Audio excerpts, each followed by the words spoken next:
양소영 변호사의 상담소 양담소를 찾아주신 여러분 환영합니다. 양소영입니다. 2019년 A씨는 한 복권 가게에 있는 현금 출납기에서 30만 원을 몰래 빼낸 뒤 달아난 혐의로 기소됐습니다. 같은 해 4월엔 자신이 묵고 있던 고시원에 다른 거주자 방에 들어가 돈과 시계, 옷을 훔치거나 식당에서 밥을 먹고 돈을 내지 않은 혐의까지 적용돼서 재판에 넘겨졌는데요. 1심과 2심은 A씨가 출석하지 않은 채로 징역 1년을 선고했습니다. 그러나 대법원은 재판을 다시 하라고 결정했는데요. 어떤 이유에서일까요? 법무법인 승인 양소영 변호사입니다. 네, 대법원은 절도와 사기, 재물손괴 등 혐의로 기소된 A씨의 상고심에서 징역 1년인 원심을 파기하고 재판을 다시 하라고 결정했습니다. 그 이후로 피고인이 1, 2심 재판이 열렸다는 사실 자체를 몰랐다면 재심 사유가 된다는 겁니다. 처음 A씨가 기소된 뒤에 법원은 등록된 주소지로 공소장과 소환장 등 서류는 보냈지만 문이 잠겨있고 사람이 없어서 수취인 불명 사유로 전달이 안 됐습니다.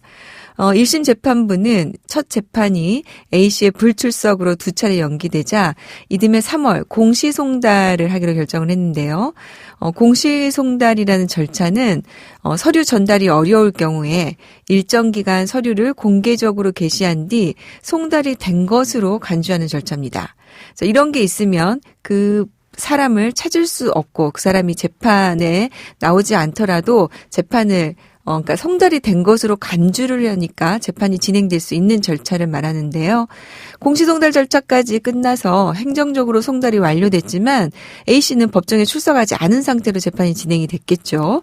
그래서 결국 재판부는 6개월이 지나도 피고인의 소재가 확인되지 않은 경우에 피고인의 진술 없이 재판을 할 수 있게 하는 소송촉진법 특례 규정에 따라서 A씨가 없는 상태에서 징역 1년을 선고한 겁니다. 물론 2심도 같은 결론을 내렸습니다. A씨가 이를 알게 된 게 2심 선고 후에 9개월이 지나서인데요. 이럴 경우에 A씨는 이러한 사유를 소명을 한다면 정말로 송달을 받지 못한 상황, 잘 설명을 하고 재판이 진행할 설명을 한다면 상속권이 회복될 수 있습니다. 그래서 대법원에 상고장을 냈고 결국 대법원이 재판을 다시 해야 한다고 판단을 한 겁니다. 이것은 이제 개인에게 보장된 재판받을 수 있는 권리를 보호하기 위한 절차입니다. 그래서 공시송달에 의해서 판결을 받을 경우에 이제 일단은 확정적으로 효력은 있지만 나중에 이 사유가 소명이 되면 항소심이 제기되거나 상고심이 제기될 수 있는 부분이 있습니다. 그래서 이런 점은 유의하셔야 될 것 같습니다. 상속과 관련한 갈등이 많이 일어나고 있습니다. 특히 상속인이 해외에 거주할 경우에 더 큰 문제가 발생할 수 있는데요. 어떤 문제가 있을까요? 해외 거주자의 상속 문제 어떤 해결 방안이 있는지 오늘은 법무법인 가온의 배정식 고문님 함께 자세한 내용 알아보겠습니다. 안녕하세요. 네, 안녕하세요. 배정식입니다. 바쁘신데 시간 내주셔서 감사합니다. 감사합니다. 저도 이제 보면은 국제 결혼도 많아지고 또 제외에 나가 있는 동포들이 매년 증가하고 있어서 경우가 많은 것 같은데 실제로 현황은 어떻습니까? 네, 이제 재외동포 재단에서 집계한 그 재외동포 현황을 보면 매년 증가를 하고 있습니다. 10만에서 20만씩 증가를 하고 있는데요. 2019년 기준을 보니까 공식적인 자료가 약 한 750만 명 정도 되고 있습니다. 네. 이제 글로벌화가 하신 것처럼 확산되다 보니까 뭐 해외에 근무하는 뭐 동포들도 시민들도 많아졌고요. 네. 유학한 다음에 영주권이나 이제 시민권 취득해서 정착하신 분들 또는 이제 아예 이민하신 분들 뭐 다양해지고 있죠. 그러게요. 네. 한 번 또 나가면 들어오기가 싫으신가 봐요. 네. 근데 이제 멀리 떨어져 있는 상황에서 이제 부모님이 돌아가시면 상속이 발생을 하는데 실제로 이제 업무 처리에 어려움을 겪는 경우가 많으시더라고요. 더군다나 이제 또 코로나 사태가 발생하면서 더더욱이 이런 경우가 좀 있었던 것 같습니다. 네네. 자, 이럴 경우에 어떤 해결 방법이 있을까요?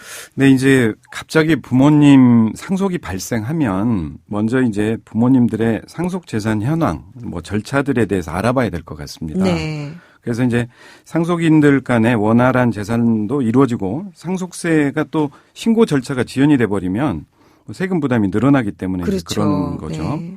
더군다나 이제 해외에 계시면 아마 이 고민이 정말 클 것 같습니다. 그래서 이제 방금 또 말씀 주신 것처럼 코로나 때문에 들어오실 수가 없으니까 네네. 네, 자주 오실 수 없다는 게 정말 답답한 문제일 것 같습니다. 또 이제 장례 치르기 위해서 잠깐 들어왔다가 또 생업을 위해서 돌아가실 수밖에 없는 여러 가지 문제들이 생기게 네. 되죠. 협의가 안 되면 네. 그거 어떻게 이걸 해결하고 가려고 하다 보면 시간이 언제 될지를 모르니까. 그렇죠. 네. 네. 그러면은 해외에 있는 분이 좀 미리 준비를 하거나 대비할 수 있는 방법이 있을까요? 네, 이제 재산 내역을 좀 미리 파악할 방법이 이제 안심상속 원스톱 서비스 네. 이 제도가 있습니다. 그래서 상속 재산을 먼저 좀 파악할 수가 있죠. 일반적으로 이제 피상속인 이제 부모님들이 돌아가시게 된다면 규모 파악을 위해서 뭐 이제 인터넷으로 주민센터라든지 정부 홈페이지, 네. 23 홈페이지 이런 데 가시면 고인의 재산을 한꺼번에 파악할 수 있는 시스템. 그게 바로 안심상속 원스톱 서비스가 있습니다. 네. 이제 이 서비스를 통해서 일단은 이제 피상속인 돌아가신 분의 재산 규모를 일단은 확인할 수 있는데요. 네네. 실제로 상담을 해보시니까 어떤 문제들이 가장 많이 부딪힙니까? 네, 이제 해외에 있는 분들이 상속 절차를 위해서 뭐 장례를 치르기 위해서 이제 오시죠. 그런데 또 돌아가셔야 되는 문제 때문에 국내에 있는 분들이 요구하는 대로 이제 아무래도 서류를 준비해서 보내게 됩니다. 네. 근데 이제 이분들은 국내 사정에 박지를 못하다 보니까 그냥 따를 수밖에 없죠. 네. 그래서 이제 상속받은 후에도 그 재산이 만약에 이제 부동산이다. 그러면 뭐 내 관리도 명확하게 되기도 어렵고 뭐 그럴 겁니다. 그래서 제가 이제 경험했던 분 중에서도 미국에 거주하시는데 상속받은 부동산에 대한 임차인, 네. 뭐 또 임대료 이걸 계속 전화로 이제 이야기를 하고 계셨어요. 또 그리고 이제 팔아야 되겠는데 과연 이게 뭐 매각은 가능할 건지 또 이게 개발 가능성이 있는지 뭐 이제 이런 전반적인 문제들이 굉장히 좀 답답해 하는 문제가 된 것 같습니다. 아무래도 이제 국내 그 부동산 시장이 어떤지 네. 이런 것들을 민감하게 판단하기는 좀 어려우실 테니까 네. 그런 부분이 있겠군요. 그럼 이런 문제가 있으신 분들은 어떻게 해결하는 게 좋습니까? 네, 이제 들어오셔가지고 정말 잘 아는 뭐 형제들이 이런 문제를 원만하게 해결해주면 참 좋을 것 같습니다. 네. 근데 이제 사실 또 먼 친척이 있어가지고 그런 문제를 해결하기 어렵다면 어찌 보면 좀 공식적인 제도, 뭐 신탁 제도를 아마 활용을 해보시면 어떨까 싶습니다. 요새는 이제 자녀들이 그러니까 한두 명밖에 없다 그렇죠. 보니까 네. 사실 이제 돌봐줄 형제도 없다면 그렇죠. 말씀대로 먼 친척한테 이거를 부탁을 해야 되는데 요새는 또 친척들도 잘 연락을 그렇습니다. 안 하고 친척들 그리고 네. 때문에 또 문제가 생기는 경우도 왕왕 보이죠. 그러니까요. 예. 그분에게 맡겼다가 또 사고가 네. 날 수도 있으니까 네네. 그러면 어떻게 하는 게 좋을까요? 예, 이제 금융기관이나 또는 이제 법률 조력을 받아서 이제 신탁 제도를 활용을 해보시면 좋을 것 같습니다. 네. 그래서 이제 국내 부동산에 대해서는 뭐 관리를 통해서 어떤 현황인지 정보 제공을 좀 받으실 수 있을 것 같고요. 네. 임대료가 나오는 건물이다. 그러면은 임차인에 대한 응대 문제, 또 시설에 대한 점검 이런 것들을 국내에 있는 어떤 신탁 시스템을 통해서 점검을 하시고 또 해외에 계실 때 주기적으로 이 현황을 보고 받는다면 훨씬 더 공식적이고 투명하게 그 고민들을 좀 해결하실 수 있을 것 같습니다. 반대로 이런 경우도 있겠습니다. 부모님이 미리 자녀가 해외에 있으면 어떤 준비를 해야 될까 고민하시는 경우가 있잖아요. 그렇죠. 이럴 경우에도 신탁을 부모님이 활용하시면 마음이 좀 편하게 상속을 진행하실 수 있을 것 같네요. 그렇죠. 이제 해외에 있는 자녀들이 이런 고민이 뭐 주변에서 볼 수 있기 때문에 네. 부모님들 입장에서는 아마 이런 제도를 활용하시면 훨씬 더 마음이 좀 든든해지실 것 같습니다. 실제로 했던 사례 있으시면 좀 소개를 해 주시겠어요? 예, 이제 80대 중반 된 어르신이었는데요. 따님이 3분 계셨습니다. 네. 근데 이제 미국에 있는 따님에게도 재산을 좀 주고 싶었고 이제 국내에 있는 따님들도 그렇게 하자. 여기에 대해서는 이제 동의가 된 상태죠. 네. 근데 이제 사실 또 나중에 가서 서로 마음이 바뀌지 않아야 되기 때문에 네. 좋다. 좀 공식적인 문서를 통해서 관리를 하고 싶다라는 뜻을 신탁을 통해서 어머니가 현금을 일부는 뭐 미국에 있는 딸을 위해서 남겨두겠다. 그리고 그전에는 이제 노후 관리를 하겠다. 뭐 이런 이제 계약을 신탁을 통해서 해놓으셨습니다. 네. 그래서 이제 신탁에서 노후 관리도 해드리고 나중에 따님이 들어오셨을 때 신분 확인하고 바로 이제 송금을 해드려서 원만하게 이제 처리를 해드렸던 그런 사례도 있죠. 이제 부수적으로 따라가는 게 이제 상속세 신고라든지 조사, 해외 재산 반출 등의 문제입니다.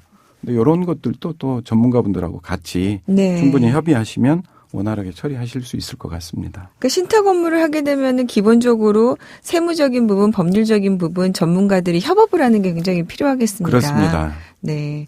그럼 국내 재산에 대한 계약을 할 때 지금처럼 코로나 상황이 한국에 들어와야만 됩니까? 아닙니다. 이제 꼭 들어오시지 않아도 처리하실 수 있는 방법이 있습니다. 네. 이제 이런 문제를 처리할 때에는 이제 본인 확인이 가장 중요하거든요. 네. 근데 이제 본인 확인을 하는 방법이 해외 영사관 확인을 통해서 본인 절차를 거치시면 굳이 요즘에 이제 코로나 같은 경우에 꼭 한국에 들어와야 되는 그런 문제도 좀 번거로움을 줄일 수가 있습니다. 또 이제 절차를 다 마무리하신 뒤에는 어떤 소유권 변경에 대한 내용들도 인터넷으로 충분히 확인하실 수 있기 때문에 그런 문제를 좀 더 원활하게 처리하실 수 있을 것 같습니다. 네. 그 해외에 나가 계시는 부모님들이 이제 재산은 국내에 있는 경우에 네네. 그죠? 그러면은 이제 돌아가실 때는 해외에서 돌아가시는데 네. 막상 상속 재산에 관한 부분은 또 국내에서 정리해야 되는 경우 그렇죠. 이런 경우도 있는데 그 부분도 좀 신탁으로 활용하면 좋겠다는 생각이 드네요. 네, 그렇습니다. 해외에 있는 이제 이민하신 뒤에 1세대가 네. 이미 자녀들은 이미 시민권자가 됐고 네. 국내에 있는 재산은 있는 경우에 그러니까요. 네, 그러면 국내에 있는 어떤 법률 대리나 신탁 제도를 같이 콜라보해서 문제를 해결하고 나중에 미국에 있는 혹은 뭐 해외에 있는 자녀들을 위해서 이렇게 조치해달라라고 네. 투명한 어떤 집행 절차를 마련해 두시는 것도 굉장히 좋을 것 같습니다. 네. 그리고 이제 실제 그런 집행 사례들이 조금씩 생겨나고 있고요. 네. 그런 어떤 매뉴얼들이 만들어지고 있기 때문에 훨씬 더 좀 편리하게 도움을 받으실 수 있을 것 같습니다. 네, 오늘은 상속 관련한 문제 중에서 상속인이 해외에 거주할 경우에 어떻게 될 것인가, 또 피상속인이 해외에 거주할 경우 어떻게 하면 좋을 것인가에 대해서 한번 살펴봤습니다. 법무법인 가온의 배정식 고문님 감사합니다. 네, 감사합니다. 양소영 변호사의 상담소 양담소는 내일 또 문을 엽니다. 끝곡 에피톤 프로젝트의 손편지 들려드릴게요. 양소영이었습니다.